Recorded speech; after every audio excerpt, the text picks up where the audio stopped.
నువ్వు నీ కన్నవాళ్ళు సంతోషంగా ఉండాలని కోరుకున్నావు కదా, నేను నిన్ను బాధ పెట్టినమ్మా. ఈ పాపిష్టి మనసు వెంటనే ఒప్పుకోనంటోంది.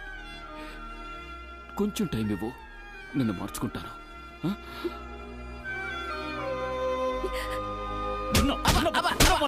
కారణం లేకుండా కొట్టకనా, నొప్పి పెడుతోంది. అయిపోయిన విషయాన్ని మళ్ళీ మొదలెట్టి పెద్ద మనుషులా తోడెళ్ళొచ్చావు. ఓ, తోడెళ్ళడమే ప్రాబ్లమా? మావయ్య కూడా మాతో పాటు వచ్చారు, ఆయన కూడా 4 తైలించి మరి. నా మీద ఉన్న ప్రేమ వల్ల అమ్మకి పిచ్చి పట్టుండొచ్చు, మీకేమైందట? మాకుండదా ప్రేమ?